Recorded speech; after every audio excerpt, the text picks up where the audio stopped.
Buenas noches, estimados docentes. Bienvenidos al módulo 5, a esta sesión de videoconferencia. En la misma vamos a topar el tema de mitos sobre la educación virtual. ¿Y qué es esto mismo de la educación virtual, no?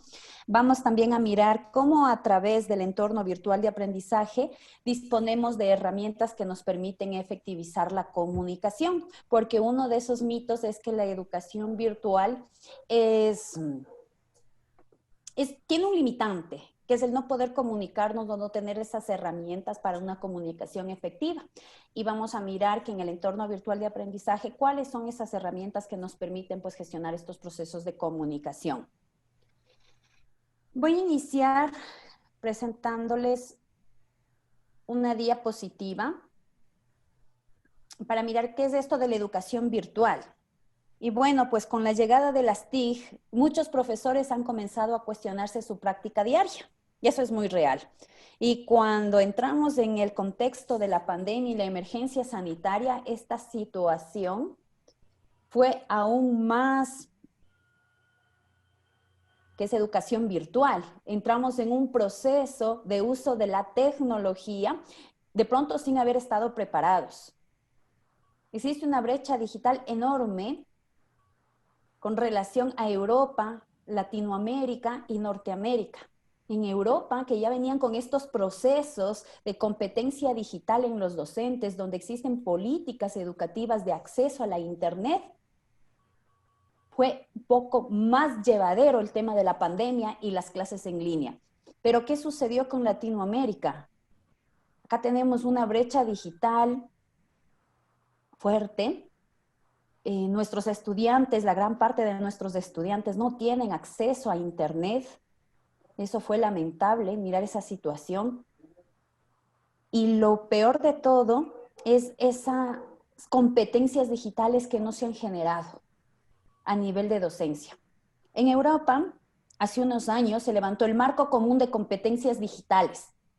Este marco común implica una competencia que el docente debe tener para impartir sus clases a nivel de educación inicial, media y superior. En función de ello, pues la misma política educativa exige al docente tener esta competencia digital y la misma política educativa tiene un programa de formación en competencia digital para garantizar el uso didáctico de las herramientas. Porque una cosa es usar tecnología, pero otra usar tecnología de manera didáctica. Y eso es lo que sucedió en el contexto de la pandemia. Empezamos a usar tecnología, más no usar tecnología de manera didáctica. Cuando aparece este tema de las TIC, de las tecnologías de la información y la comunicación, porque ahora hablamos de tecnologías para el aprendizaje y la comunicación. Ya ni siquiera nos quedamos en sociedad de la información, sino que estamos hablando en sociedad de la gestión del conocimiento prácticamente. Entonces ahí hablamos ya no de las TIC, sino de las TAG, de las tecnologías para el aprendizaje y la comunicación. Cuando evoluciona todo este tema de la tecnología y llega al campo educativo, exige una nueva propuesta pedagógica. Y esa propuesta pedagógica ha generado nuevas corrientes. Una de esas corrientes es el conectivismo. El conectivismo hace referencia a que el estudiante aprende a través de la red y en redes, a través de nodos. El estudiante ya no es un ser individualizado y el aprendizaje se genera producto de lo que le entrega el profesor. Ahora el estudiante aprende por contexto y como este contexto es virtual, pues los estudiantes tienen acceso a toda la información. El problema es que toda esa información tiene que estar curada para generar aprendizaje. Y ahí entramos en el tema de competencia digital. El profesor es el primero que debe conocer curación de contenido digital para garantizar el aprendizaje efectivo en los estudiantes, por el acceso a la información que es muy variada. Pero vamos a ir mirando cómo aparece esto de la educación virtual, ¿no? ¿Cómo surgió? La educación virtual en línea surge a partir de la educación a distancia. No es más que la evolución de la educación a distancia. Y aquí en esta gráfica observar cómo inician, ¿no?, la educación a distancia. Con la etapa 1, la enseñanza es por correspondencia. En la etapa 2, la enseñanza es multimedia a través de medios de comunicación como el teléfono, la televisión, recursos audiovisuales. En la etapa 3 se convierte en más telemática a partir de 1970, con la llegada de las tecnologías de la información y la comunicación. Pero en una etapa 4, la enseñanza es más colaborativa y basada en la Internet. Y estamos hablando de los años 90. Entonces, miren esa brecha enorme. De los años 90 al 2020, cómo hemos evolucionado en el campo de la tecnología, pero todavía no podemos hacer un uso didáctico de estos materiales para el aprendizaje que están basados en la web. Medios asíncronos, síncronos, videoconferencias, foros de discusión y sobre todo que el estudiante tome un papel activo y autogestor y el docente se transforme en un guía y facilitador del aprendizaje. Ese es el llamado en educación en línea, en educación virtual, a transformar ese rol. Jessica, perdón, en el chat del grupo hay algunos compañeros que manifiestan que todavía no pueden ingresar y que están en sala de espera. Perdón, voy a desactivar. Muchas gracias. Es que estoy sin Francisco y él me ayuda con esto.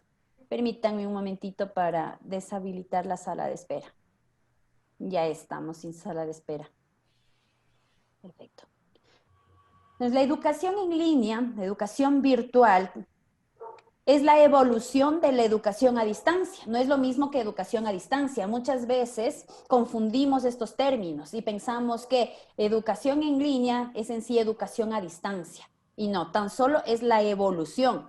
Hay dos factores determinantes para la educación en línea: la evolución de la educación a distancia y la evolución de la web. Y estas dos están inmersas.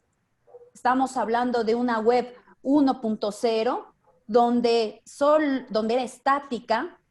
Vamos a una web 0.5 que parece el correo electrónico y empezamos a familiarizarnos ya con el correo electrónico. Hablamos de una web 2.0 y ahí intervienen las tecnologías de la información y la comunicación.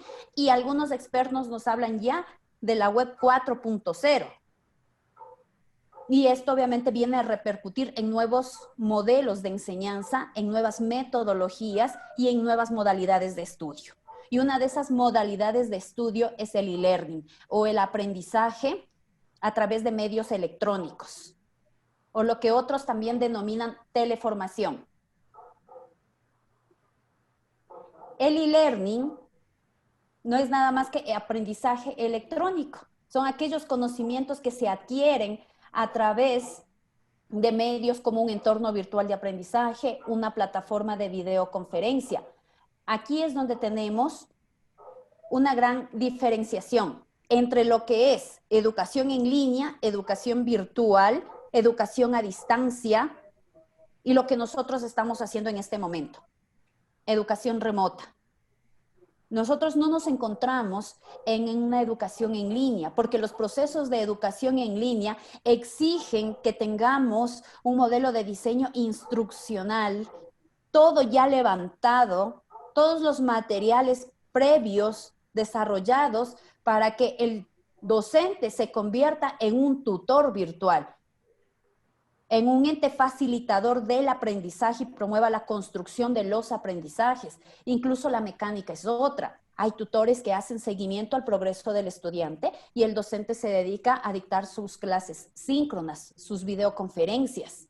Incluso muchas veces ni califica, porque tiene un tutor que está haciendo ese proceso de calificación. Entonces, la modalidad de estudio en línea es algo diferente a lo que nosotros estamos realizando en este momento. En este momento estamos con un programa de estudios presencial, pero que se está desarrollando a través de entornos virtuales de aprendizaje por el contexto de la pandemia. Estamos haciendo uso de estas herramientas, pero no es educación en línea. Para generar un proceso efectivo de enseñanza-aprendizaje, tenemos que hacer un uso didáctico adecuado de estos medios. Cuando usamos tecnología por usar, no estamos generando un proceso de enseñanza-aprendizaje. Cuando lo hacemos de manera didáctica, es decir, con esas 4 dimensiones pedagógicas que tienen los entornos virtuales de aprendizaje, ahí sí estamos haciendo un uso didáctico y aprovechando la tecnología. Este mito de que en la educación en línea existe una baja de calidad en el proceso no es al 100% real. Tiene las mismas limitantes que la presencialidad. Si miramos factores de deserción, en la presencialidad existen porcentajes de deserción. En educación en línea existen porcentajes de deserción. En las dos tenemos esta complicación. Pero para que un programa de educación en línea funcione, debe existir todo un modelo de diseño instruccional que se implemente y debe existir toda una metodología que garantice que la modalidad de estudio en línea va a funcionar. Y estamos hablando de procesos de gestión de educación virtual. Cuando hablamos de educación en línea, estamos hablando que el proceso funciona desde la captura del estudiante hasta cuando el estudiante se titula. Todo eso es un proceso, igual que en una modalidad presencial. Es construir toda una universidad en un sistema tecnológico, en un entorno virtual de aprendizaje. Lo que nos ha pasado en este momento, toda la infraestructura física de la universidad ha pasado a una infraestructura tecnológica, apoyada a través de un entorno virtual de aprendizaje. Vamos a mirar de estas diapositivas un punto clave que me gustaría topar con ustedes y es estas características que se manejan en entornos virtuales de aprendizaje. Y es el estudiante acá tiene un ritmo propio. Y esto es un punto importante. Planificar, crear contenidos en función de público objetivo, de las características que nuestros estudiantes poseen. Estamos hablando de que educación en línea o trabajar con entornos virtuales de aprendizaje nos hace un llamado a que el estudiante tiene un ritmo propio de aprendizaje, que el material debe ser interactivo, hacer uso de redes sociales, un entorno virtual de aprendizaje estructurado de manera didáctica y sobre todo el tema de aprendizaje autónomo.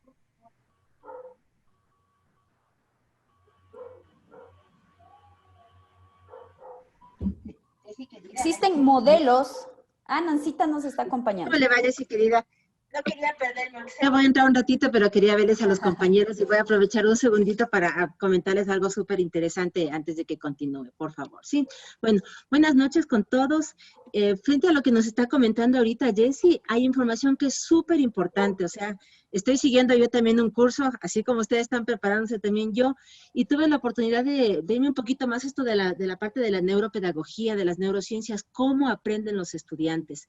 Esta profesora que teníamos nosotros en la capacitación nos decía, todo proceso de aprendizaje depende de algo súper vital, memoria y atención. Si los estudiantes no nos están atendiendo, si los estudiantes no están concentrados, no hay proceso de aprendizaje posible. Entonces ella me decía, estoy viendo ahorita, estábamos un grupo de unas 100 personas y me decía, yo estoy conversando y estoy dando la clase y veo que está por ahí una compañera con la mirada abajo, ¿qué significa teléfono chateando? ¿No es cierto? O dice, yo veo que está mirándome, pero está poniéndose la mano y diciéndole, me imagino al hijo, cierra la puerta que estoy en clases o alguna cosa. Entonces, es importante dentro de todo modelo, de toda estructura que planteemos, buscar estas herramientas que nos permitan conectarnos con los estudiantes. ¿Sí? Si el estudiante no nos atiende, no hay posibilidad de aprendizaje. Entonces, siempre escuchamos este discurso de que tenemos que evitar la educación memorística. Sí, hay que evitar esta cuestión memorística, pero no hay que dejar de lado que para aprender se necesita memoria. Y para tener un buen manejo de memoria necesito concentrarme y atender. Cuando el estudiante está en la clase nuestra y le vemos que está con el telefonito aquí en la mano o que está mirando a otro lado, ya no estamos haciendo un proceso efectivo. Hay que hacer un seguimiento y un acompañamiento porque puedo poner los recursos más chéveres. Si el alumno no me está atendiendo, no hay posibilidad de expresión de aprendizaje. Sí, nos decía esta especialista, les voy a compartir el enlace porque es un curso súper, súper bueno. Nos decía, cada cosa que hagamos en la clase, midamos. ¿Estoy trabajando algún tipo de memoria? ¿Estoy generando atención en el estudiante? Si cumplo con la respuesta a cualquiera de estas dos preguntas, estoy logrando algo efectivo. Entonces, por ejemplo, Mónica Sáenz, cuando les dice a los chicos, a ver, ya les di esta información, ahora vamos a hacer una pruebita a ver si entendieron o no entendieron. ¿Qué está trabajando ahí Mónica? ¿Memoria o atención? Memoria. Entonces, sí, estoy cumpliendo con uno de los objetivos. Franklin Barriga le está dando una clase al estudiante y le dice, a ver, Bernardo, cuéntame si entendiste o no entendiste. ¿Qué parte te quedó claro? ¿Qué está trabajando ahí Franklin? Atención.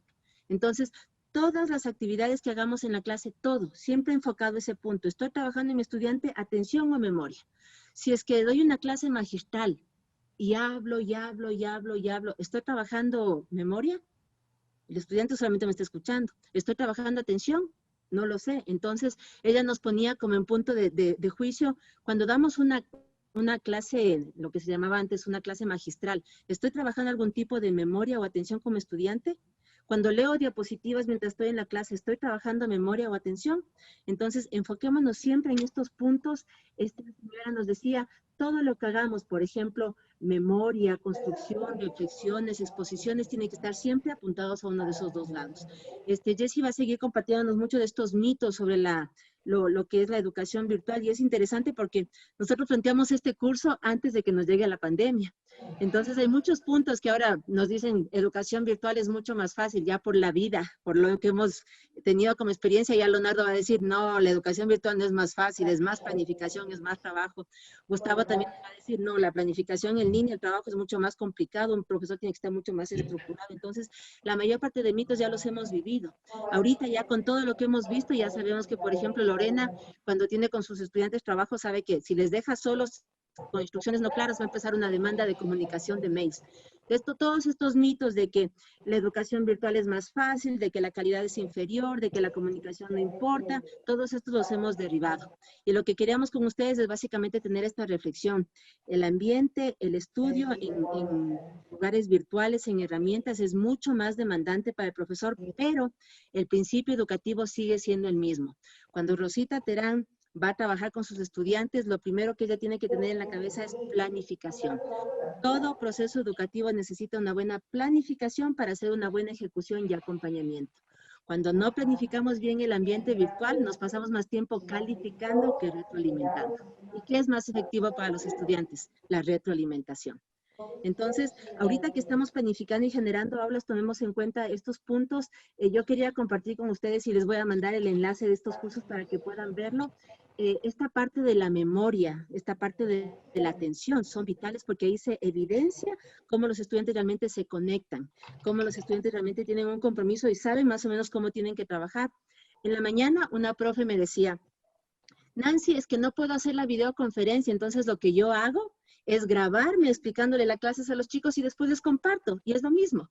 Entonces les pregunto a ustedes, ¿será lo mismo o no será lo mismo? ¿Qué opinan ustedes? ¿No es cierto que no? ¿Qué opinas tú, querida Virginia? No, me parece que es lo mismo porque cuando se da la clase y el estudiante está ahí, tiene la oportunidad de hacer preguntas y el docente retroalimentar y darse cuenta qué fue lo que no entendió.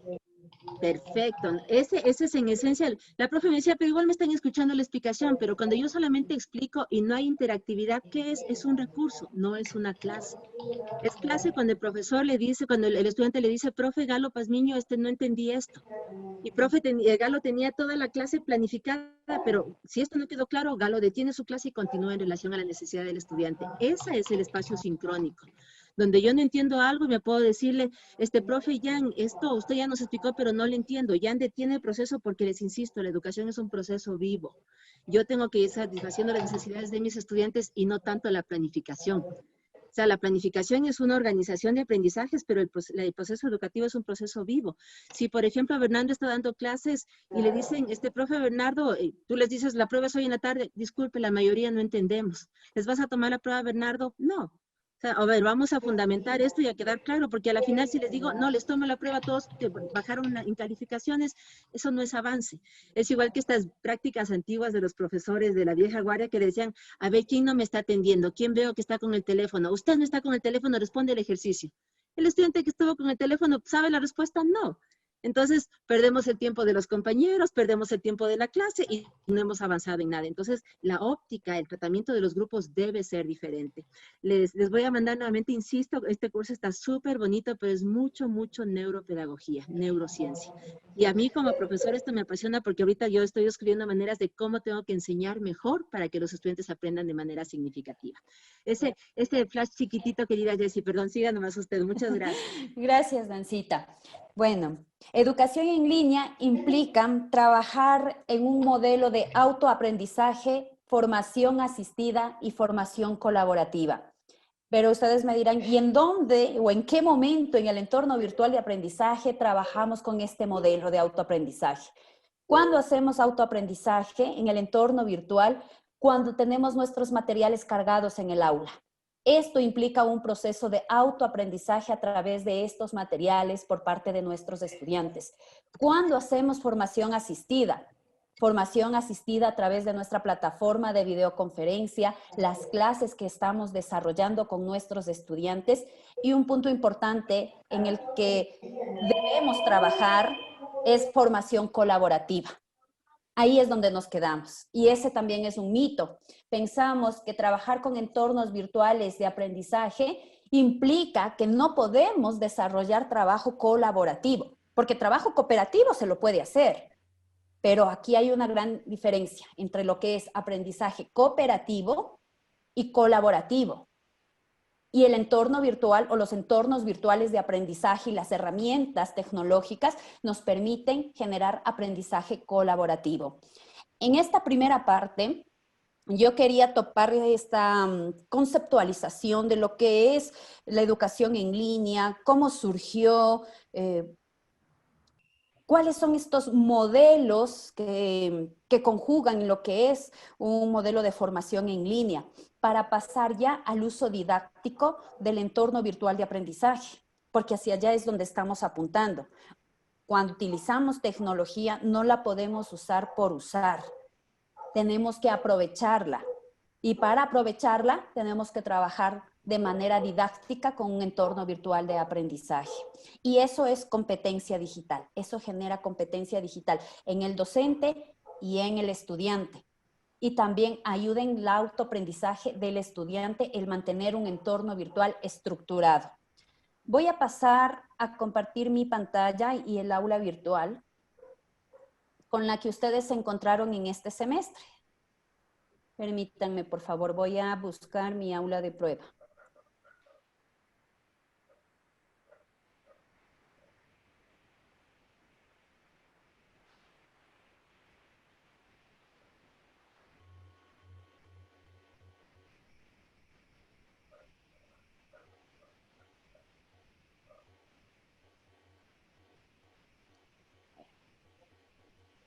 Primer punto importante. Cuando trabajamos en entornos virtuales de aprendizaje y para darle ese uso didáctico y aprovechar la tecnología, lo primero que debemos hacer es el diseño instruccional de nuestra aula, la estructura didáctica de nuestra aula, para trabajar estas 4 dimensiones pedagógicas que tienen los entornos virtuales. Y es por eso que en este semestre ustedes empezaron a trabajar con una estructura didáctica ya estandarizada, que es importante conservarla, porque ahí estamos aprovechando de manera adecuada la tecnología. No podemos trabajar con herramientas del siglo XX, una pedagogía del siglo XIX y estudiantes del siglo XXI. No conjuguen los tres. Llegó el momento de hacer un cambio metodológico a través del uso de entornos virtuales de aprendizaje. La universidad y desde el Centro de Educación Virtual ha planteado una estructura didáctica que va a facilitar el proceso de enseñanza-aprendizaje a través de estos medios. Tenemos una dimensión informativa, nuestra portada, el nombre de la asignatura, la fotografía del docente, un breve perfil del docente, el contacto, los teléfonos para que el estudiante pueda comunicarse con el profesor. Pues miren cómo estos datos son importantes para el estudiante, porque a veces tienen muchas dudas, inquietudes que no pueden ser solventadas, como ya lo mencionaba alguien hace un momento que intervino y nos decía, en la parte presencial podemos solventar dudas, inquietudes. Acá disponemos de medios informativos que le damos a conocer al estudiante, que puede escribirnos a través de un correo, que puede llamarnos para solventar una duda o inquietud.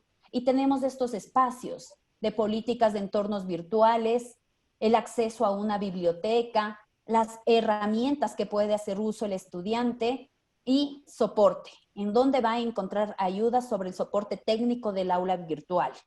Nuestra aula viene estructurada con esta información básica que le va a permitir al estudiante ya guiarse en esta primera dimensión. Los anuncios del profesor. Este recurso es indispensable en un entorno virtual, porque en este foro de anuncios colocamos todas esas orientaciones que el estudiante va a necesitar para guiarse en el proceso de enseñanza-aprendizaje.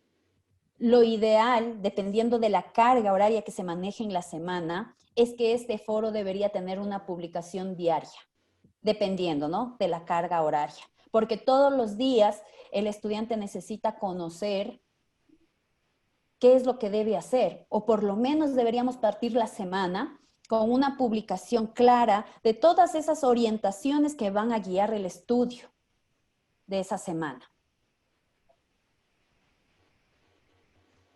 Luego nuestra aula viene estructurada en cada módulo o unidad con secciones.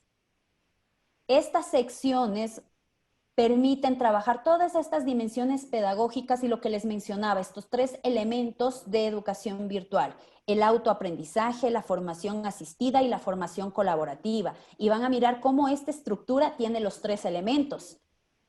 Tenemos la sección de recursos de aprendizaje, estamos trabajando autoaprendizaje.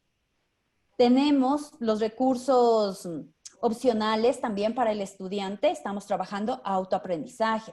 Tenemos un espacio para la clase virtual, que estamos trabajando ahí, formación asistida. Tenemos el foro académico, que estamos trabajando ahí, formación colaborativa. Tenemos el espacio de actividades de aprendizaje, evaluación. Estamos trabajando la parte autónoma con nuestros estudiantes. Y el cierre de la semana, es importante que el estudiante conozca las conclusiones a las que se ha llegado durante la semana respecto a las temáticas tratadas. A su vez, tenemos un espacio importante para el estudiante, que es este de acá, la guía de la semana. En la guía de la semana tenemos que dar a conocer cómo va a ser el proceso que el estudiante va a seguir en el estudio de esta semana, ¿no? Pues, ¿qué podemos colocar aquí en la guía de la semana? ¿Qué materiales debe revisar? ¿Qué actividades va a desarrollar?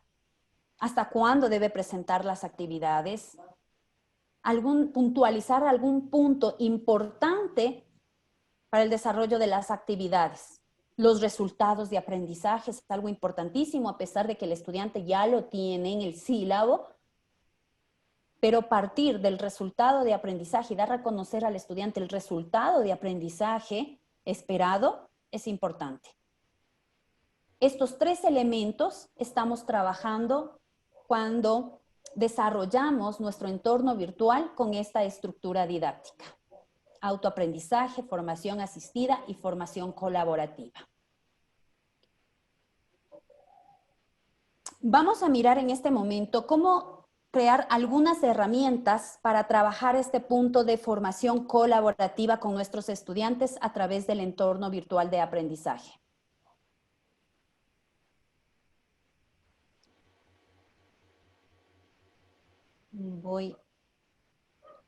Voy a crear, siempre vamos a activar la edición. Yo voy a crearme una pestañita más para generar aquí el trabajo. Tenemos este enlace, añadir una actividad o recurso, y miren que tenemos 2 conjuntos, el conjunto actividades y el conjunto recursos. El conjunto actividades me sirve para crear actividades de aprendizaje. Foros, wikis, cuestionarios, etc. Y los recursos me sirven para crear contenido en el aula virtual o subir contenidos al aula virtual. Para trabajar formación colaborativa con nuestros estudiantes, podemos hacer uso del foro, del glosario, disponemos acá del taller y de la wiki. Estos tres nos permiten trabajar formación colaborativa y el chat también. Vamos a mirar cómo crear un foro. Vamos a seleccionar la herramienta, clic en agregar. Y es importante manejarnos en cada una de las actividades con una estructura didáctica. El diseño pedagógico de actividades en entornos virtuales de aprendizaje es importante porque de ello va a depender que el estudiante pueda realizar de manera efectiva los trabajos que planteamos. El foro siempre debe tener un título. No puede ser foro del parcial 1, foro del parcial 2. Debe tener un título con base en el objetivo que esperamos conseguir. Ejemplo, foro de debate sobre, vamos a colocar el tema que se va a abordar, la consigna, colocamos los criterios de evaluación. Es importante que el estudiante conozca sobre la base que va a ser evaluado. Y las políticas. Luego les voy a mostrar el foro que tenemos y van a notar que guarda esta estructura, el que ya viene diseñado en el aula virtual. Tipo de foro. Esto va a depender de la finalidad y el objetivo que tenga el foro. Foro de uso general que puede ser utilizado para un foro de dudas, para un foro de pronto tipo casa abierta. Cada persona plantea un tema. Debate sencillo, en el caso de mi ejemplo es un foro de debate, un foro estándar que aparece en un formato de blog, un foro de pregunta y respuesta. El tipo de foro va a determinar la visualización del foro y la manera de participar, dependiendo, a veces suele confundirse, ¿no? Y usted escogió el foro debate sencillo y luego cuando creó otro foro puso el foro de pregunta y respuesta y ya no mira de la misma forma como lo hacía en el debate sencillo. La forma de responder es otra, el hilo de intervención es otro, eso es lo que va a cambiar. Esto es importante tenerlo claro porque si en debate sencillo yo hacía clic aquí para responder, pueda que en el foro de pregunta y respuesta ya no tenga que hacer clic en ese mismo lugar, sino en otro. Y el hilo cambia. Disponibilidad del foro. Cuando yo habilito la fecha de entrega, estoy indicando que el estudiante a partir del 16 de septiembre a las 18:32 puede empezar a colocar sus aportes. Si coloco una fecha límite, ejemplo el 17, significa que el estudiante hasta el 17, 18 y 32 va a participar. 18 y 33 se cierra el foro y ya no va a poder utilizarlo. No va a poder intervenir. Si yo deseo que un estudiante intervenga en el foro, tendré que deshabilitar para que pueda hacerlo. Caso contrario, va a estar restringido al estudiante. Importante, recordar que el foro es una herramienta asíncrona. ¿Qué significa una herramienta asíncrona? Que no es en tiempo real. Los foros de debate deberían tener una duración de 3 a 5 días y tienen que ser producto del visionado de un recurso. Recuento de palabras. Si el estudiante tiene que subir un archivo, le ponemos como límite de subida y el número de archivos. Pero si estoy trabajando en un foro de debate, lo ideal no es permitirle al estudiante que suba archivos, porque es un foro de debate, es un foro donde hay comentarios, donde hay participaciones, y ningún estudiante va a descargar los archivos del otro para leerlo y debatir. necesita tener una comunicación fluida. Suscripción y seguimiento. Por defecto viene con una suscripción opcional. Si usted le coloca suscripción forzosa, ¿qué va a suceder? Le va a llegar a su correo y al del estudiante todas las participaciones. Por eso es importante mantenerlo si usted no quiere que su bandeja de entrada colapse con una suscripción opcional. Bloque de discusión no es necesario porque usted ya delimitó la disponibilidad con la fecha. Umbral de mensajes para el bloqueo tampoco es necesario porque usted ya puso una limitación en la fecha. Sin embargo, usted puede bloquear un día, 2 días, etcétera, hasta una semana. Google Forum, si usted activa este espacio, lo que va a hacer es generar como una dúplica de la nota. No es mucho cuidado al manejar este espacio. Preferible ir directamente a las calificaciones y aquí vamos a poner la forma de calificar, ¿no? Del foro. Si va a ser un promedio, un número de calificaciones, de pronto una calificación máxima, la nota y la categoría. Ejemplo es para el parcial 2. Ajustes comunes del módulo. A veces los estudiantes no pueden participar porque le hemos puesto grupos separados sin haber creado grupos. Es mejor dejarlo siempre en no hay grupos si es que la finalidad no es orientada a crear grupos colaborativos, porque aquí todo el curso puede trabajar de manera colaborativa. Restricción de acceso no es necesaria y finalización de la actividad tampoco, porque ya lo limitamos en la parte de arriba, en la disponibilidad. Y hacemos clic en guardar cambios y mostrar. Nos indica hasta qué fecha el estudiante puede participar en el foro, ¿no? Cuándo puede iniciar y también le va a indicar hasta cuándo puede participar. Notarán ustedes que ya el foro viene con una estructura, con un diseño.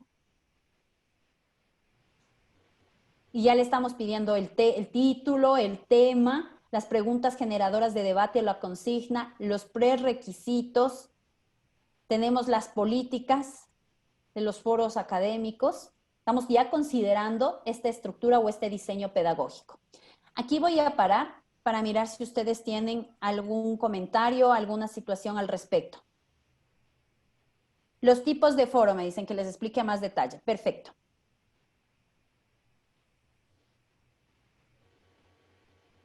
Vamos a mirar.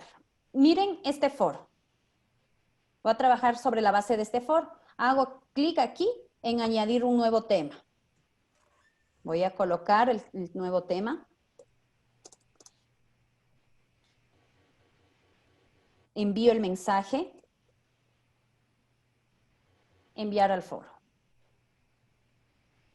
Miren cómo queda el hilo de mensajes. Tenemos aquí la actividad planteada y el hilo de mensajes viene en la parte inferior.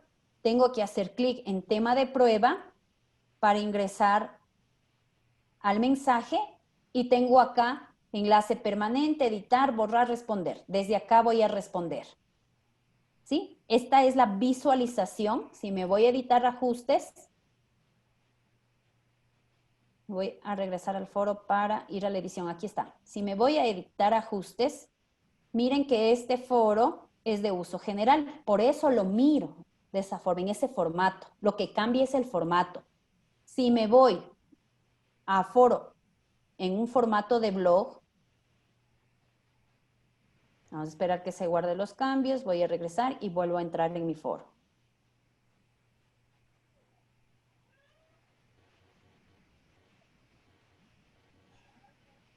Ingreso y miro el tema, pero miren qué sucedió aquí. Directamente está ya publicado el mensaje. Recuerden que en el foro de uso general, ¿qué tenía que hacer? Hacía un clic sobre el tema, ahí recién iba al aporte y miren lo que dice acá. Enlace permanente, editar y borrar. Ya no me da la opción para responder. Tengo que añadir un nuevo tema para que se mire la intervención. Porque es un formato de blog. Entonces, la idea es que cada participante vaya colocando aquí su aporte. Ya no es un foro de debate. Ya no es un foro que va a partir de unas preguntas generadoras. Es un foro en el cual los estudiantes van a colocar su producto, un comentario, una opinión al respecto. No estoy debatiendo. Si me voy a editar ajustes y cambio a un foro de debate sencillo,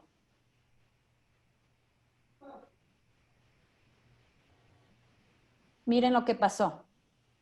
Se perdió el aporte. Y tengo que hacer clic sobre el tema planteado. ¿Se acuerdan que antes hacía añadir aquí, ponía añadir un nuevo tema? Había ese botón, acá ya desapareció con el formato de este blog. Tengo que hacer clic aquí en responder. Y miren cómo cambia la interfaz. Si miran que ya no está ni mi fotografía al lado, ya solo puedo enviar el mensaje. Clic en enviar y se va haciendo la hila de mensajes aquí. Y cada que voy respondiendo o alguien responde, va colocándose en la parte inferior de forma escalonada. Esa es la diferenciación de cada uno de estos foros. Cada uno tiene una finalidad didáctica específica. Voy a mirar las inquietudes que ustedes tienen.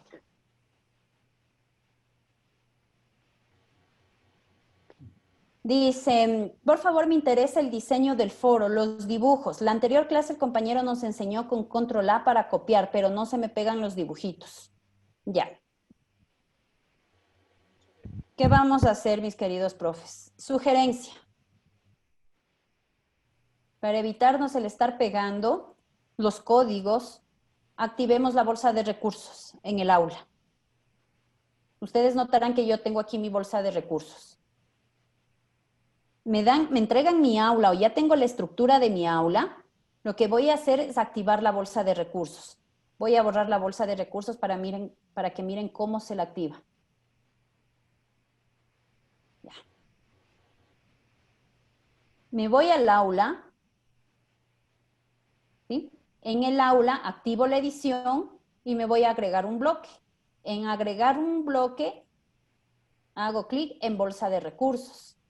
A usted le va a aparecer vacía la bolsa. Yo como ya tengo elementos, los puedo utilizar. ¿Qué voy a hacer? Al foro que está en blanco, no hay participaciones, voy a copiar. Me voy a editar y copiar a la bolsa de recursos. Y hago clic en sí. El foro va a quedar en la parte inferior. Miren, foro de la unidad 1. ¿Qué voy a hacer? ¿Quiero pasarlo a otras unidades o copiarlo más abajo en el mismo tema? ¿O quiero pasarlo a otra aula? Lo que voy a hacer es clic, me dirijo a la bolsa de recursos, clic en copiar al curso, hago clic en la flechita, voy a esperar que el foro se copie, aquí está el foro, y me dice, ¿no?, que es la copia. Aquí tengo el foro con el diseño. Esa es la forma más sencilla. Yo les sugiero hacer esto. Tener toda su bolsa de recursos con las etiquetas, con los diseños de la tarea, de los foros, para que usted solo vaya copiando. Otra forma de hacerlo es me voy al foro y quiero poner 2 foros en la misma sección. ¿Qué voy a hacer? Duplicar. Vamos a esperar que se duplique. Y aquí tenemos otro foro con el mismo diseño para cambiar la temática. Cuando duplico el foro. Eso solo lo puedo hacer y dejarlo en el mismo sitio, si es que mi interés es crear 2 foros en el tema 8. La otra es la bolsa de recursos. Ahora noten que el foro que yo creé no tenía o no tiene diseño. La tercera opción, lo que ustedes pueden hacer. Me voy al foro diseñado, editar ajustes. Habilito el editor. Me voy al código. Aquí está el botón HTML. Hago clic en el código y voy a copiar todo este código hasta la parte de abajo. Control C, porque si no, no me va a funcionar. Cancelo para que no se borre. Y me voy al foro sin diseño. Editar ajustes. Nuevamente habilito el editor, me voy al código y voy a borrar esto que tenía yo ahí, control B. Cierro y ahí está el diseño del otro foro. Guardar cambios y mostrar. Nos ven que ya quedó mi foro, el que se titulaba Foro de Debate sobre, ya tiene el diseño. De esta manera puedo copiar el diseño de cualquiera de los recursos. Espero responder las inquietudes que ustedes tenían con respecto al gráfico de los foros. Tienen tres opciones. Copiarlo a la bolsa de recursos, pegar el código o duplicarlo. ¿Tienen más inquietudes con respecto al tema de foros? Porque el otro paso que vamos a mirar es tareas. Y con tareas culminamos. Si tienen inquietudes con respecto a los foros. ¿Sí? ¿Todo está claro? Perfecto. ¿Paso a la tarea? ¿O necesitan que reemplace la tarea por otro recurso de su interés? Porque la tarea me parece que es el común. Y podría reemplazar el recurso tarea por otro que sea de su interés. O sigo con el recurso tarea, con la configuración de una tarea. Puede ser, buenas tardes con todos. Puede ser el recurso de cuestionario que no me quedó muy claro la otra vez. Porque creo que tareas todos sabemos subir o PDFs y eso, videos, pero crear un cuestionario, por lo menos para mí se ha vuelto un poco complejo. ¿Ya? Si todos están de acuerdo, paso al tema del cuestionario. Levanten la manito para decirme sí. Perfecto. La gran mayoría me está diciendo que sí. Listo. Entonces yo paso al cuestionario.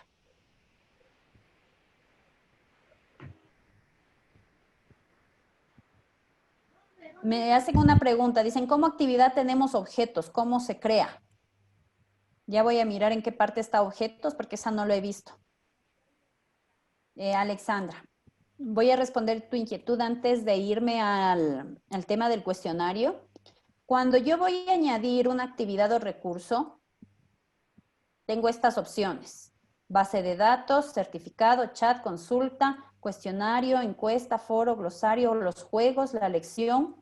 Tengo archivo, carpeta, etiqueta, libro, página. No tengo objetos.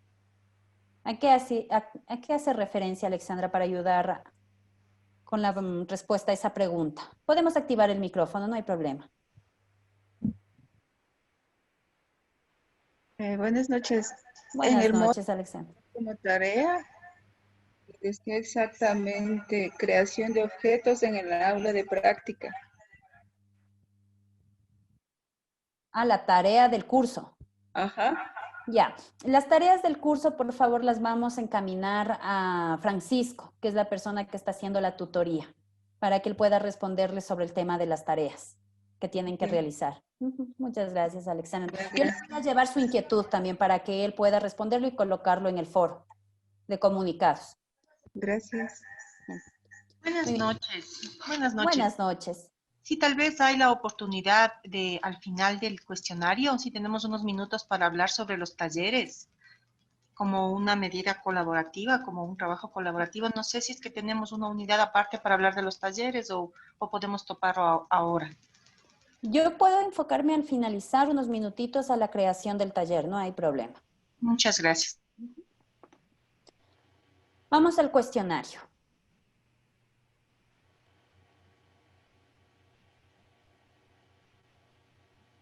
Busco el cuestionario, ¿no? Hago clic en agregar. Ya, el tema del cuestionario es que el cuestionario va a hacer lo que yo le pida que haga. El cuestionario, como toda herramienta tecnológica, no entiende lo que nosotros queremos hacer. Por eso le debemos dar configuraciones. Si yo a mi cuestionario le digo, quiero evitar que el estudiante nos copie, o sea, quiero evitar la copia, tengo que configurarlo para ello. Si quiero hacer evaluación formativa, tengo que configurarlo para ello. Si quiero hacer evaluación sumativa, tengo que configurarlo para ello. No hay un estándar. El cuestionario tiene configuraciones dependiendo de la finalidad o de la necesidad que usted tenga. ¿Sí? Eso es algo que debemos tenerlo clarísimo, porque hay momentos donde el cuestionario no funcionó de la manera que esperábamos Y no se debe a un tema de plataforma o de que la plataforma estaba mal o había algún error en plataforma. Cuando ingresamos a la verificación, nos damos cuenta que es un tema de configuración que hizo el docente. Pues mucho recae en la configuración que usted haga sobre el cuestionario. Vamos con los pasos de siempre, ¿no? Que es colocarle el título del cuestionario, la descripción. Aquí colocamos las indicaciones claras para el desarrollo del mismo y desde aquí es donde empezamos a trabajar. Desde la temporalización empezamos ya a fijar configuraciones para evitar el plagio. Voy a hacer clic en abrir cuestionario y cerrar cuestionario. Mi cuestionario va a iniciar el 16 de septiembre a las 18:50, como ejemplo. ¿Cuándo quiero que cierre el cuestionario? Esto debo tenerlo claro. Si quiero hacer una evaluación sumativa, lo ideal sería que el cuestionario cierre, dependiendo de la cantidad de preguntas, por ejemplo, a las 21:50, dependiendo, ¿no? Esto va a depender mucho. Y bastaría con esa configuración. Si mi cuestionario es formativo, es una evaluación formativa, yo puedo dejarle el cuestionario abierto todo un día. No hay ningún problema. ¿En dónde voy a limitar? Es en el tiempo. Y le voy a poner 30 minutos. ¿Por qué? Porque voy a decirle al estudiante que puede realizar desde el 16 a las 18:50 hasta el 17, 21:50 el cuestionario. Pero solo dispone de 30 minutos para desarrollarlo. Evaluación formativa, no es sumativa.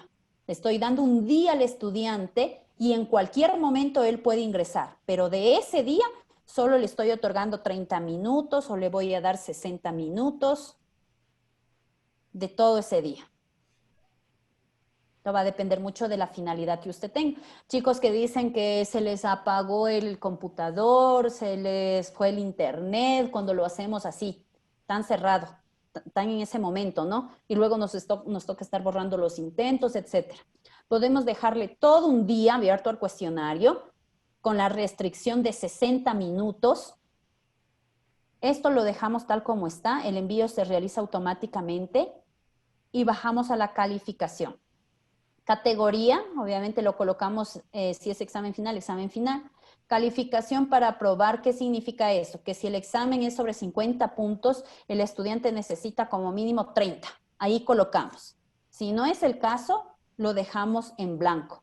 Aquí está otro punto. Intentos permitidos.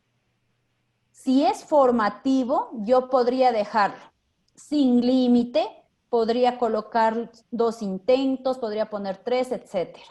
Formativo. Si es sumativo, un intento. Y miren cómo se bloquea lo de abajo, porque es sumativo. Si quiero hacerlo de índole formativo, puedo ponerle 2. Y método de calificación se habilita. Puede ser un promedio de calificaciones. Ahora, si mi interés es netamente formativo y es como un ensayo o como la preparación para otro test, bueno, va a depender de la finalidad. Incluso podría dejarle sin límite y que solo el primer intento sea calificado. ¿Qué estoy haciendo? Estoy diciendo al Moodle que el estudiante puede realizar varias veces el intento.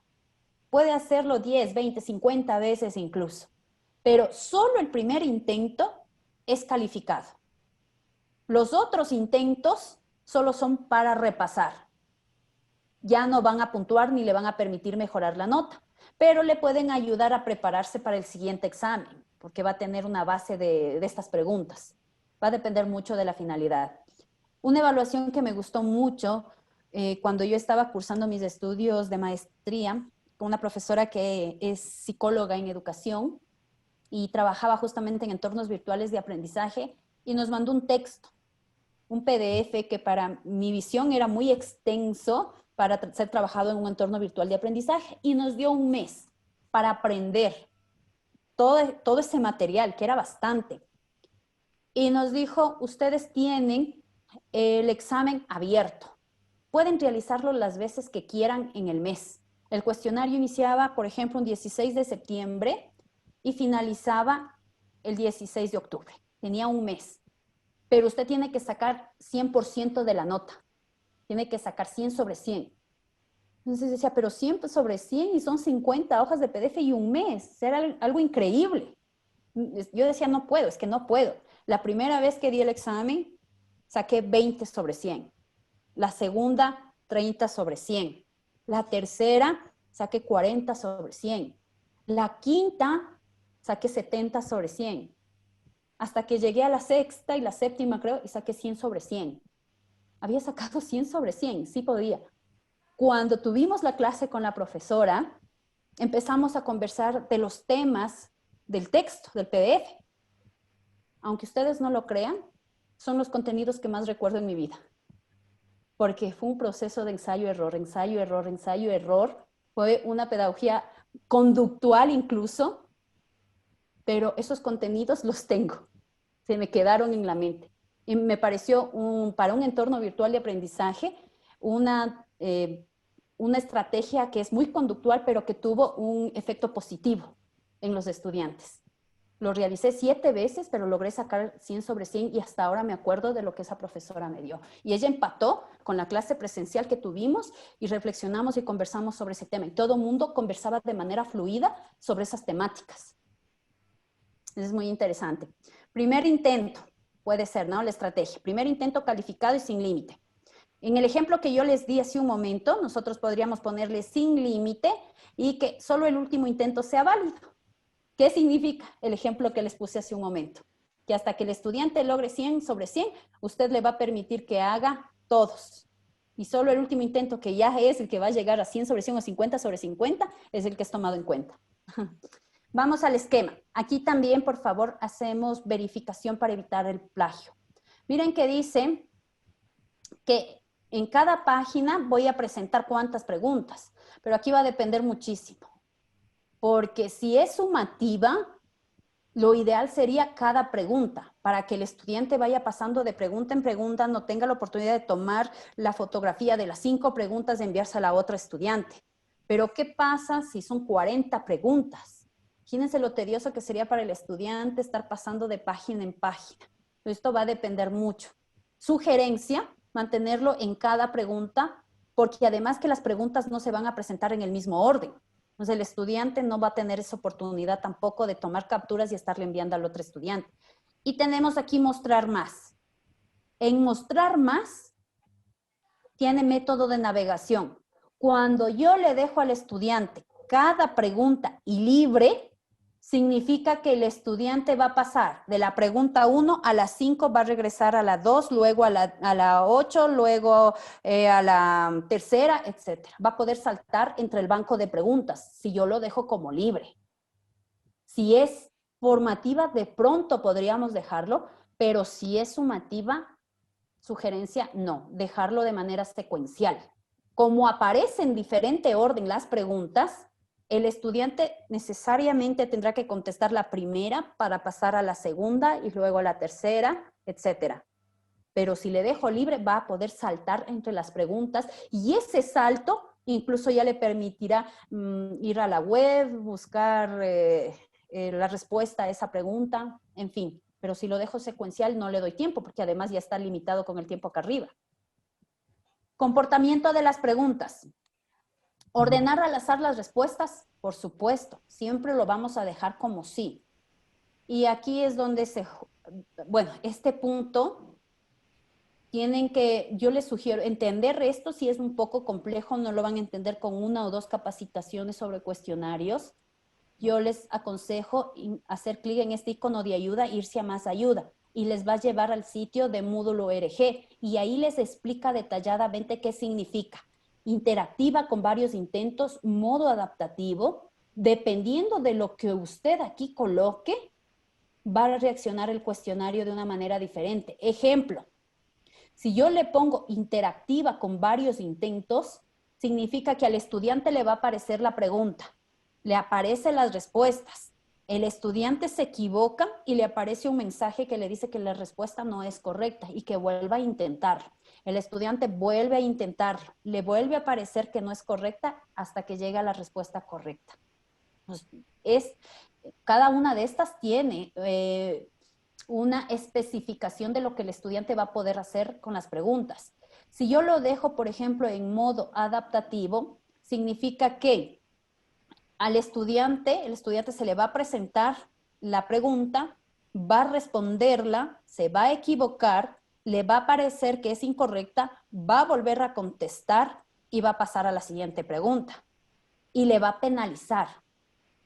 Es decir, que si esa se equivocó en la respuesta, le va a quitar un punto sobre las respuestas correctas. Si yo le pongo modo adaptativo sin penalización, significa que el estudiante va a poder, se le va a parecer incorrecta hasta que encuentre la correcta y no le va a penalizar. Entonces, todo eso va a depender. ¿Sí? Yo les aconsejo que ustedes ingresen a mirar específicamente lo que hace cada pregunta, porque sí es un tema complejo. Por lo general viene con retroalimentación diferida. Cuando estamos aprendiendo a trabajar con los cuestionarios, utilicen esta, pero sí les invito a revisarlas de acá, porque tienen muchas posibilidades de los cuestionarios y dependiendo de lo que usted active, responde el cuestionario. Mostrar más. Cada intento se basa en el interior, por defecto viene no. Si algo no entendemos, también tenemos lo de acá, ¿no? ¿Sí?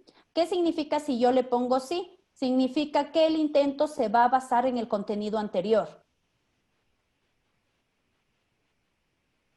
Opciones de revisión. Aquí también debemos hacer ciertas configuraciones para evitar temas de plagio.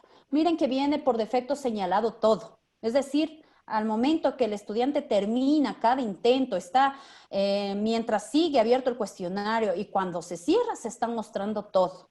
Toda la información y de pronto no es lo que queremos. Si tenemos un cuestionario abierto de todo un día, no nos conviene que el estudiante mire, por ejemplo, cuáles son las respuestas correctas, porque le pasa al otro estudiante si lo tenemos abierto todo un día. ¿Qué tenemos que hacer? Inmediatamente después de cada intento, ¿qué le va a mostrar el cuestionario al estudiante? Le va a mostrar el intento, ¿sí? Pero no quiero que se mire la respuesta correcta, no quiero los puntos, no quiero la retroalimentación, quito todo. Más tarde, mientras el cuestionario aún está abierto, miren mi ejemplo anterior, tenía un día para realizar el cuestionario, de los cuales 60 minutos el estudiante invierte en el mismo. ¿Qué puede hacer mientras aún está abierto?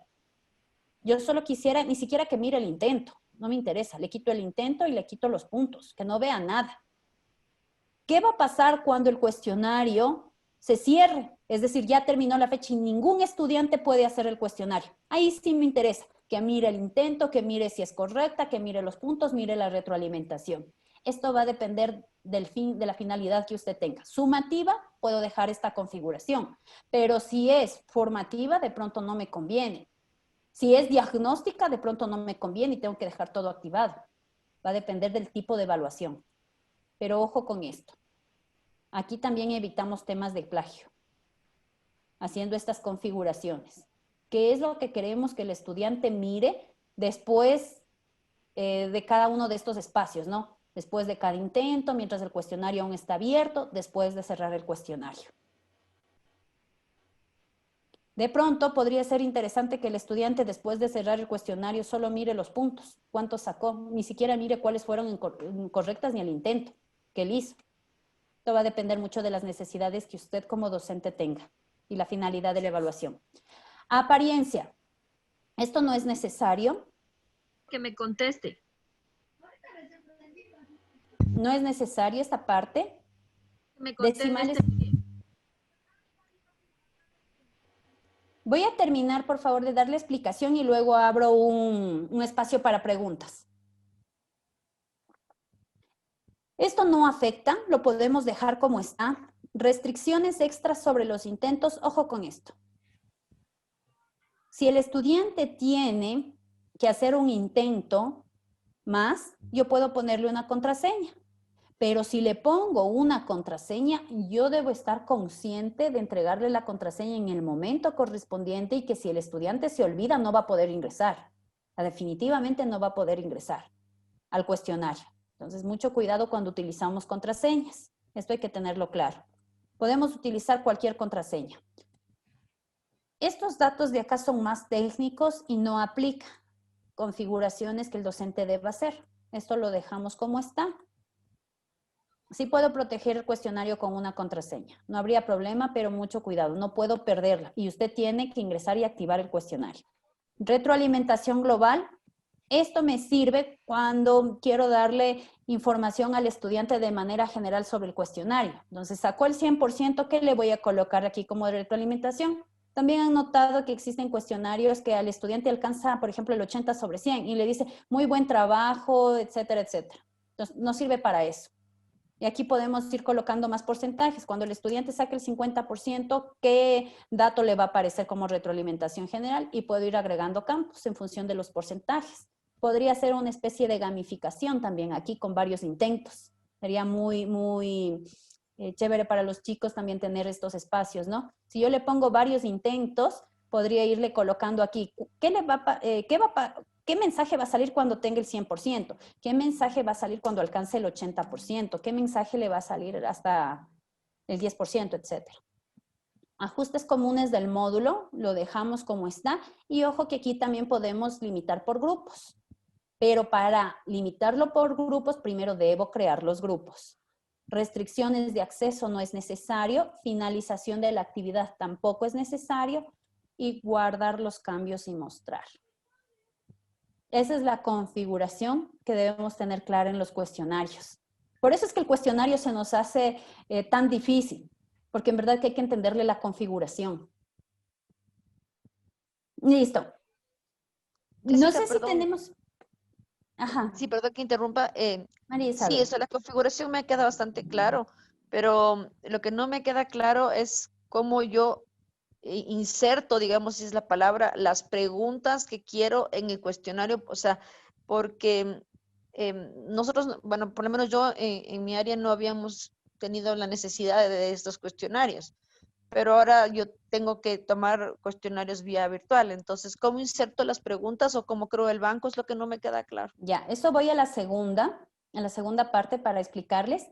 Y hasta aquí las personas que deseen pueden quedarse. Lo que vamos a ver acá son bancos de preguntas y cómo crear preguntas de manera manual.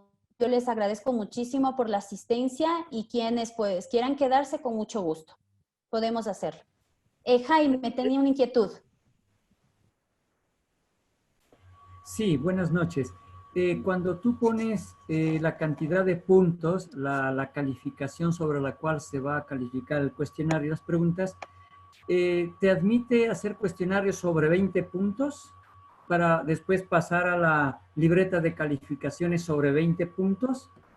A ver, la libreta de calificaciones sí tiene una particularidad, que en verdad eso sí para la próxima reunión y que les puede explicar a alguien que es más experto, pero ahora el cuestionario sí le permite poner 20, 30. ¿En dónde va a estar el problema? Es en la libreta. Cuando yo le he hecho sobre 20 puntos, para poner un caso, y al cuestionario, y cuando le paso a la libreta, solo me admite 10 puntos. Me toca hacer 2 cuestionarios para tener 20 puntos, y eso me pareció terrible. Es que hay que hacer ponderaciones. Entonces, ese es el problema con la libreta. Bueno, hay que entenderle cómo funciona la libreta. Listo. Ajá, pero de ahí yo puedo ponerle el puntaje que sea, y si no tengo ponderaciones, eso no hay ningún problema, eso suma, resta y acorde. Donde hago la configuración es en el calificador. Ya, listo. Ok, gracias. Sí. Muy bien. Voy a continuar. Entonces, notarán que aquí me dice que aún no se han agregado preguntas. ¿Qué tengo que hacer? Editar cuestionario. Y recién aquí pongo la nota. Ejemplo, 50 puntos. Y guardar. Hasta ahí, todo fácil. Ahora viene lo difícil. Lo difícil es agregar, porque tengo las siguientes opciones. A través de un banco de preguntas y a través de una nueva pregunta. Y para hacerlo a través de un banco de preguntas, tengo que subir el banco de preguntas. Y para subir el banco de preguntas, tengo que hacerlo a través de un archivo con una codificación especial. No es que yo hago en un Word y eso lo subo. O hago en un Excel y eso lo subo. Debe tener el archivo una codificación. Así sea en Word, así algunos lo suben en Excel con codificaciones. Yo voy a hacer el ejemplo con el archivo GIF, que es un bloc de notas, pero para eso hay que entender muy bien la simbología. Ya les voy a poner, permítanme por favor, voy a buscar el manual que tengo. Igual esto, hay video tutoriales en el sitio web. Lo que les voy a presentar está también en el sitio web y no lo pueden mirar de forma más detallada. Permítanme un momentito, voy a buscar este manual para que ustedes miren la simbología.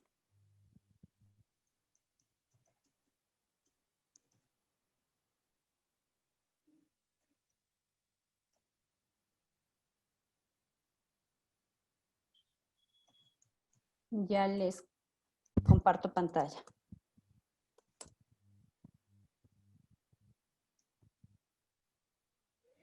Ya.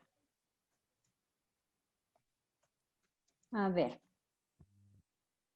Aquí estamos viendo, ¿verdad?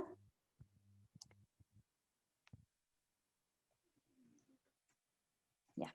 ¿Cómo creamos un banco de preguntas? Tenemos que hacerlo en un archivo GIF. ¿Qué es esto del archivo GIF? Es un archivo, un bloc de notas. Es un bloc de notas. Tenemos que crearlo en un bloc de notas. Y aquí, con estas codificaciones, vamos a ver los caracteres del archivo GIF. Esto equivale a texto. Los 4 puntos equivalen al título de la pregunta. El texto propio del enunciado, abrir y cerrar corchetes, implica las respuestas. Por ejemplo, bueno, aquí está especificado, ¿no? Acá vamos al ejemplo en concreto. Entonces, miren cómo esta codificación, estos caracteres, se van colocando acá. Entonces, ejemplo, los 2 slash o el doble slash para abrir la pregunta. Aquí tengo los 4 puntos para el título de la pregunta. Cierro con los 4 puntos y planteo la pregunta. Abro corchete para poner la respuesta. Igual significa a la respuesta correcta. Por favor, si me ayudan cerrando los micrófonos, gracias. El signo que estamos mirando en pantalla significa respuesta incorrecta. Y luego cierro corchetes. Y cada reactivo tiene su propia codificación. Tenemos la pregunta de opción múltiple con varias respuestas y aquí voy poniendo en cambio porcentajes. Tenemos aquí el ejemplo de la pregunta de verdadero y falso, de la respuesta correcta, preguntas de emparejamiento, palabra faltante y trabajamos con esta codificación. Voy a dejar de compartir para hacer el ejemplo con la de opción múltiple. ¿Sí? Vamos a mirar cómo conseguimos este archivo GIF. Listo. Voy a buscar el bloc de notas. Si estamos mirando mi pantalla, ¿sí? Estoy en este momento en el bloc de notas.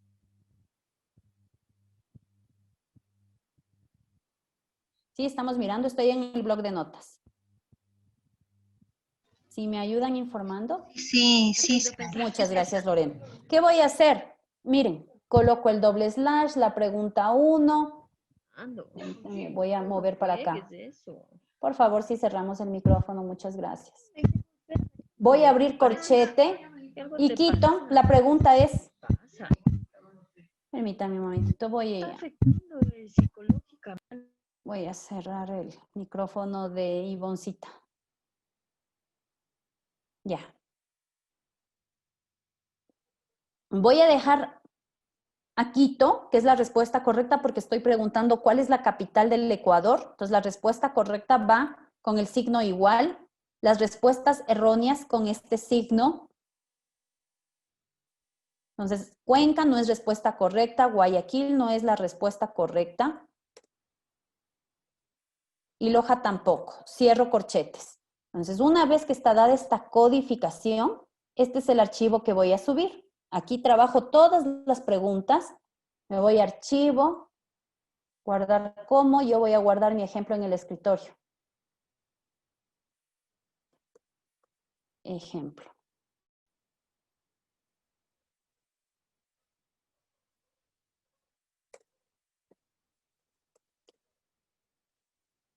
Listo.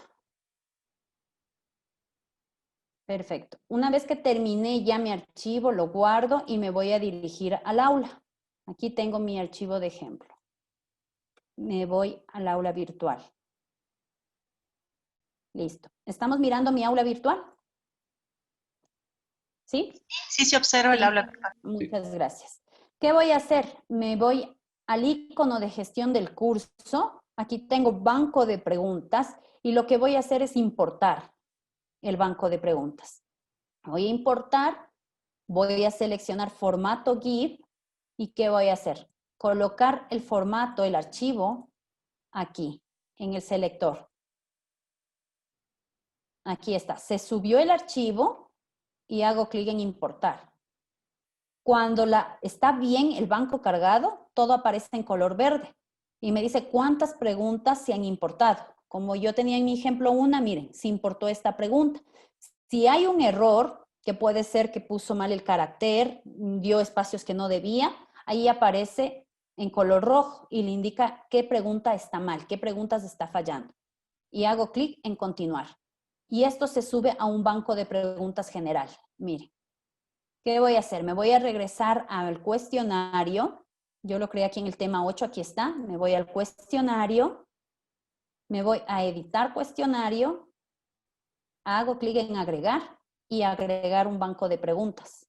Y aquí selecciono todas las preguntas o voy seleccionando de una en una. ¿Sí? Aquí están, miren, pregunta. ¿Cuál es la capital del Ecuador? Y añado.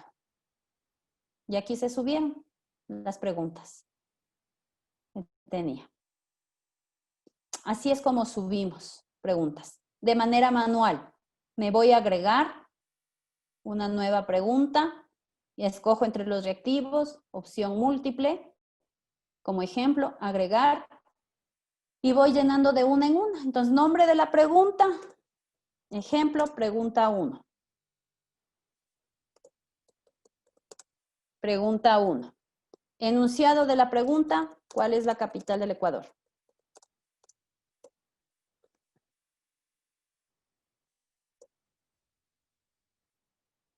Varias respuestas, no, solo una respuesta es correcta. O usted podría optar también por varias respuestas, ¿no? ¿Cómo barajar siempre? Eso sí, ABC, sí, así quiero que se muestre. Y aquí pongo Quito. Pues Quito es el 100%. Coloco 100%. Retroalimentación no es necesaria. Coloco la respuesta 2, Cuenca.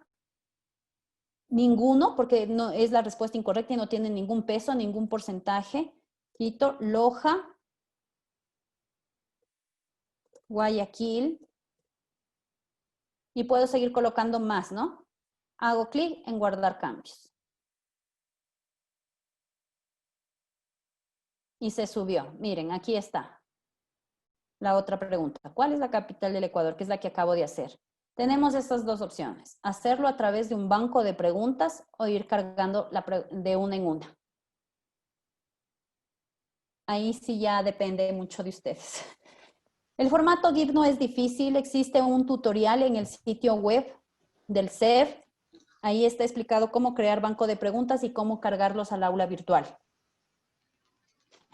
Marisabel me dice, ¿podemos ver cómo agregar preguntas para mortales y humildes docentes? Marisabel, eso era para humildes docentes, lo que acabo de enseñarles. Porque hay otros que lo suben directamente desde un Excel, un Word, pero no es el Excel normal, es con otra codificación que es terrible. Entonces, y explicarles eso, créanme que ni yo lo entiendo. Esta es la forma más fácil. Jessy, unas consultas frente a esto, ¿no? A ver, la nueva pregunta no se guarda en el banco de preguntas, ¿no es cierto? No, todas van al banco, sino que la nueva pregunta que yo lo hice de manera manual ya queda automático en el cuestionario, porque estoy creando dentro del cuestionario, pero todas se van al banco. Ah, ya, ok. Y para hacer la pregunta, por ejemplo, yo tengo 2 intentos. En el primer intento hago el cuestionario y me sale el cuestionario que acabo de armar, ¿no es cierto?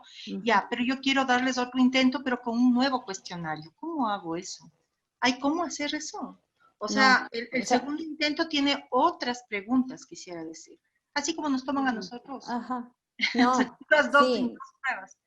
Pero Sí. puedes dar las pruebas, pero son diferentes las preguntas. O sea, eso Claro. es otro cuestionario. Claro. Sí, tendríamos que crear otro cuestionario con el mismo banco de preguntas. Como yo tengo el banco de preguntas y voy seleccionando, creo el segundo y voy seleccionando qué preguntas va a aparecer en este cuestionario por un cuestionario de, se me fue el nombre, darle a los chicos que den otro intento y mejoren la nota. Puedo hacerlo con otro, tomado del banco de preguntas, eso sí, pero en el mismo no puedo, porque va a volver a salir el mismo banco de preguntas. Ya, muchas gracias. Ya. La última de cuestionarios y me voy con el taller. Me están preguntando cómo descargo el banco de preguntas. Ya, el banco de preguntas se descarga así. Me voy acá al botoncito de gestión del curso y en vez de importar hago clic en exportar. ¿Qué voy a escoger? Formato GIF. Y exportar preguntas en un archivo. Hago clic en continuar. Y me va a pedir que qué preguntas quiere exportar. Ah, no, perdón, a ver, esta cosa se fue a otro lado. No, permítanme un momentito. Aquí está, ya se exportó. De ganas se fue a otro lado. ¿Sí estamos mirando el bloc de notas que está en la parte inferior? ¿Sí estamos mirando? ¿Me confirman, por favor? Sí. Aquí está, muy bien. Ya puse el puntero rojo para que ustedes puedan mirar. Así se exportan las preguntas. Sugerencia, exportarlo en formato GIF, que es el TXT, el bloc de notas, para que luego usted pueda cargarlo a las aulas de los futuros semestres o a otra aula. Pero responder la inquietud. Vamos al taller. Muchas gracias. El taller sí es un poquito complicado, pero ¿cómo podemos ir configurando el taller para evitarnos problemas? Es de esta manera. Hago clic en taller. Obviamente voy a colocar el título. El título, la descripción del taller, de lo que trata, ¿no? La consigna. Si quiero, ya no hago más y me voy directamente a guardar cambios y mostrar. Y acá es donde quiero llegar. Porque aquí me va a pedir que vaya realizando las configuraciones que no he hecho. Entonces dice, defina la descripción del taller. Ya está, porque ya le puse las indicaciones. Proporciona instrucciones. Ah, eso me faltó. Entonces voy a poner instrucciones para el taller. Y aquí tengo, mire, parámetros para el envío. Empiezo a poner las instrucciones. Configuración de la evaluación, instrucciones para la evaluación. Aquí, si es autoevaluación, activo, para que los estudiantes puedan evaluar su propio trabajo. Si no ese es el caso, no lo habilito, lo voy a dejar. Perfecto. Guardar cambios y mostrar. Ya está, miren, se puso un visto. ¿Qué me falta? Editar formato de evaluación, aunque ya lo hice, pero me puedo yo volver acá. Entonces aquí, no, perdón, este estaba en la parte de abajo que no le edité. Aspecto 1. Aquí voy poniendo ya. ¿Qué voy a colocar? Ejemplo, quiero que los estudiantes valoren la presentación. Presentación. Y aquí le pongo el criterio, ¿no? ¿Cuál es el aspecto 2 que se va a evaluar? Vamos a suponer ortografía.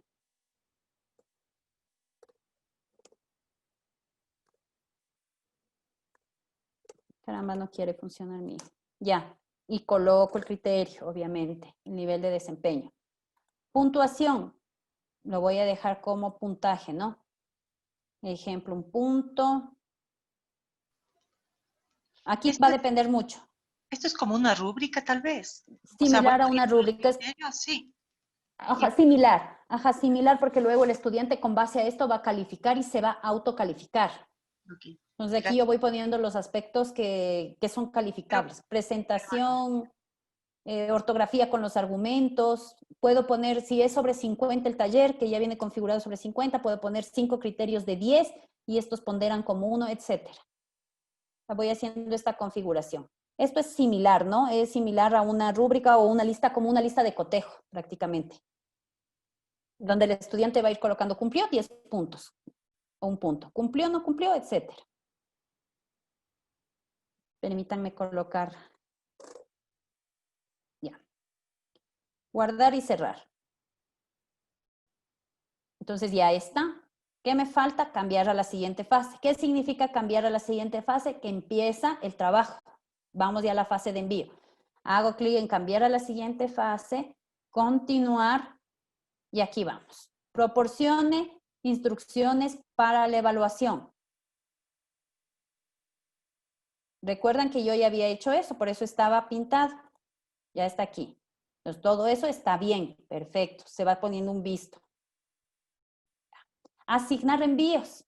Aquí empieza. Ya los chicos generaron el trabajo, ya lo tienen, entonces ahora sí vamos.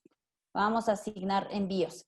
Ya los chicos enviaron, entonces aquí va a aparecer. Si yo le puse autoevaluar, obviamente tengo mi participante que él va a ser evaluador, va a ser su autoevaluación.